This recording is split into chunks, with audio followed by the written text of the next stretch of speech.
So how resilient are you?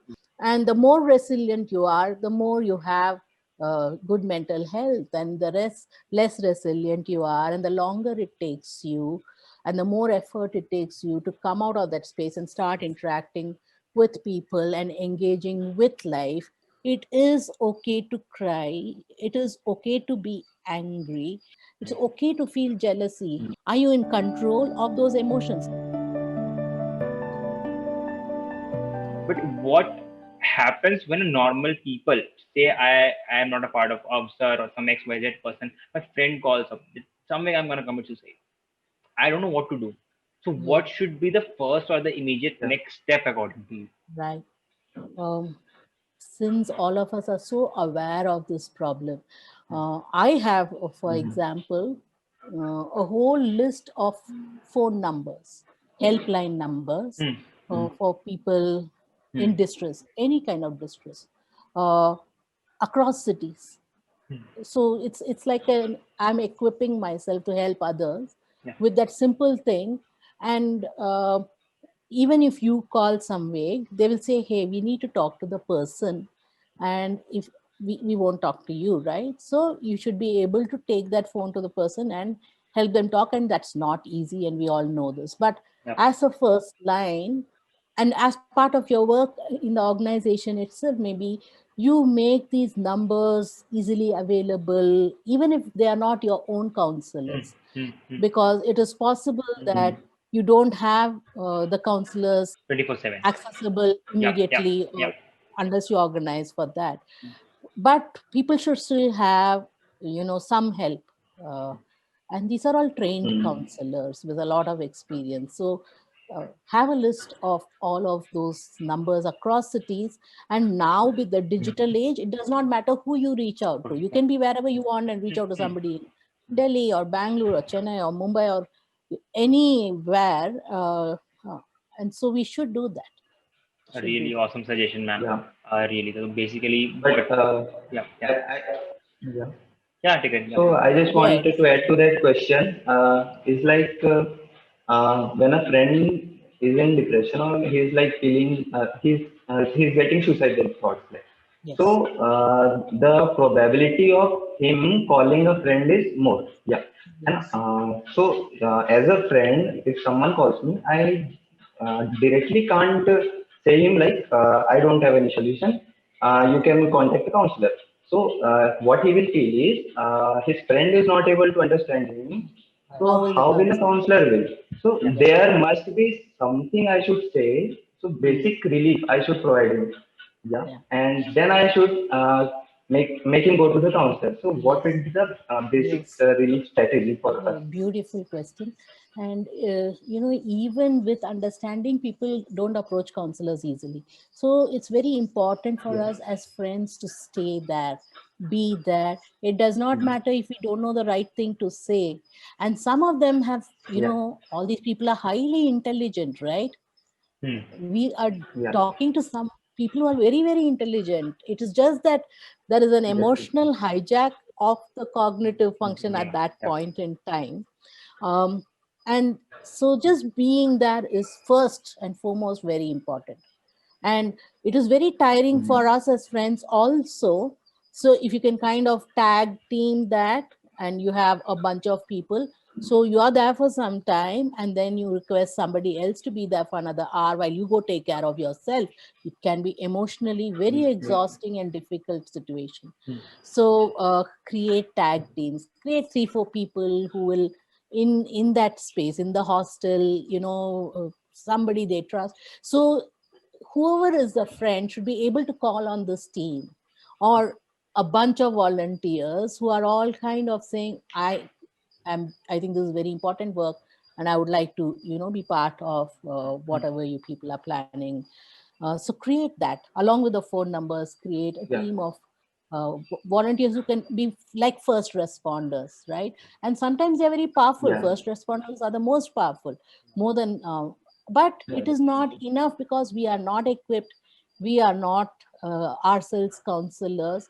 And so to help them Mhm. reach out to counselors, and that can take time. It can take weeks, months of convincing. It's not easy. But maybe Yeah. one of you can call a counselor and allow the counselor to talk you through to what is a good thing to do at that point Yeah. in time. Yeah. And say, Great. I am myself in this, situation where I don't know how to cope and I don't know what to do. So help me. So allow them to talk to the friend rather than the person who actually is going through Hot. the situation. Hospitalization. But just being there, and I'm so sorry, Kiran Bhatia has influenced me a lot. She talks about befriending. She says counseling is about befriending. So therefore the friend is the most important part. And even if you're a counselor, can you play the role of a friend? It's not just being a counselor. So what would a friend, the most powerful thing we can offer all these people is listening, allowing them to speak through what they are experiencing. And we can't even understand, we should not pretend to understand that kind of powerful listening where we don't say, I know exactly what you're going through, and they're like, you have no clue, it is so dark in here for me, you don't understand how dark that is and how frightening it is and how lonely it is. So just being there for people, I think, is a very, very powerful first step. All of us are, in this digital age, Yeah. getting more and more lonely, and always the phone is our companion. And so I think, in a way, your initiative to reach people through the phone is very powerful. Yet human contact, there's nothing to beat human contact. True. So, Also, ma'am, like you said, yeah. So, like you said, we are intelligent enough to understand situations, but it's just the emotional hijack that gets us. So, when a friend or someone is going through something, depression or stress, he exactly knows what to do. He knows that he will recover in 2 3 days, but what is there in back of mind is like we want to feel that thing. We want to we restrict ourselves from getting better. Sometimes it happens. Like we are intelligent enough to know that what is better for us, what is not better for us. Like we know we need to do hard work, but sometimes we are unable to do that. Similarly Yes. goes for mental health also. Like we know that we need to be happy, we should not care of what others say, but sometimes like we keep hold of these things and we restrict ourselves from getting better only. So we Yes. restrict ourselves only. the way the Yeah. way the way I also see that is, uh, we hate suffering, but in a way we want that. Like, to be very honest, I know it's a very wrong statement to make, but actually when we are suffering, we do want that to end, but we still hold on to that. Okay, no, this shouldn't go. That's the problem. So, like, how to get out of it? I get this is the most difficult question for us. I'm not sure about you, but it's most difficult for us. Like, how can our viewers know? Okay, I know I don't have to cry. Okay, I've lost someone. I know that everyone loses someone at some point of time. That is life. That's perfectly fine. But now what? I want Yeah. to cry and I will cry. How can I get Yes. out of that? How can I feel okay? It's No, okay to not cry. don't have to. So, very, very important question. And the questions which are difficult for you are difficult for me also. And I love the questions you're asking because they are exactly the right questions. We are coming from immediate experience and real experience, and it's very important to address. So, like resilience, let me offer you another word, which is emotional intelligence. Now, I think one of the challenges for a whole generation of people is we have been bombarded from social media, from movies, from every angle, that we have to be successful, we have to be happy, we have to be this, we have to be that, oh, we have to be so perfect. And social media intensifies that need to project perfection so much. Emotional intelligence is not being perfect. Emotional intelligence is knowing, and again, because we are Indians, that there are navarasas, there are 9 different emotions every human being feels. There is no way to avoid those feelings. If you're alive, you're going to feel, which Hmm, is good. hmm, Yeah, one of the problems with depression is you're trying not to feel, or you don't feel, you've lost touch with your feelings. So, a very important part is it's okay to be all of the emotions. Now, emotional intelligence is recognizing it, identifying it, and then querying, what do I want to do with it? Sometimes you just let it be. How long will you be angry? So Yeah. you understand? How Yeah. long will you be angry? Jealousy is a tougher one because the whole spirit of competitiveness and how others seemingly are doing it more easily, and why is it so difficult for me? Shouldn't it be easier? Shouldn't I be successful without having to work so hard? That question which you're asking. We know we have to work hard, but it's it's my belief that the default space for a human being is inertia. Okay, which is why all the old-fashioned values of hard work and staying active and all are like preaching, because our default state is inertia, right? Do you Yeah. accept that? Yeah. It's suppose we are in a good place and we have the energy and we stay active, and that builds more energy. That's a good cycle, but it is not an easy cycle. It's an everyday discipline and practice. Yeah. Practice is easier than discipline. Nobody wants to hear the word discipline either. But the thing is, I know, I mean, it just generates rebellious feelings, right? That Yeah. word. Yeah. But the thing is to be able to accept that feelings are normal, emotions are normal. How much time do we want to spend in that feeling? Takes us back to that resilience word. How long will you stay angry with somebody before you realize that they love you and they didn't mean to anger you? Maybe you can tell them, you are not very sensitive when you said that because it hurt me. I'm in a bad place, and you said that it felt like you're poking fun at me. So let's imagine, and those are all very real situations.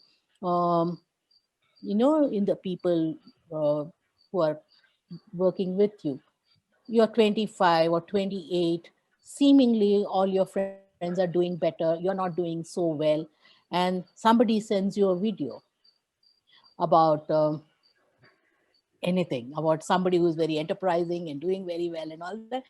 And that person feels that you're making fun of me because I'm not doing well, and gets angry with you. So you will be like, hey, I didn't send it only to you, I sent it to 5 different groups because it just touched me and I thought it's a great thing to share, and it inspired me and I thought it's a great thing to share. How long, so going back to the person in that situation, how long will they hold on to their anger? How quickly will they realize that you didn't have the wrong intention and you were not pointing a particular finger, and accept, and come back and have a conversation with you about it? Resilience is the ability to come back into that conversation and have it without, have it in a way that both people can talk, both people can engage. They're very tough spaces, because both are feeling strong emotions, right? You're feeling so disappointed and sad and upset that your friend is like, hey, can you not understand? I didn't mean anything bad for you. And that other person has to relax their own strong feelings about themselves and come out of it and talk to you. Now, the ability to do that is emotional intelligence and resilience. I'm giving very simple examples. So, for each of our emotions, how quickly can we train ourselves to come out, not deny it, not say, I cannot feel this emotion. All of you who are watching this video, like it, support these people. They are doing some amazing work, and it is so needed. It's so needed that I have told them they can call on me anytime. We hope that what we are putting up is useful for you, is relevant for you. Leave your comments below so that we know that we are being relevant and useful. And if you leave your questions there, we will surely try to address it in our next few videos. Subscribe to the channel and hit the bell icon for the notifications. So anytime we put up the next video, you know it. Share it, share it. The world needs this. The world needs this conversation. We just need to make it easier for people to think about their own health, work on it, and help others just become more healthy mentally and psychologically. बुद्धिजीवी जो बोलते हैं आजकल, we have all become beings of the mind. Where is the physical labor? So we need mental health as much as we need physical health. And Let's support this initiative with everything we have got.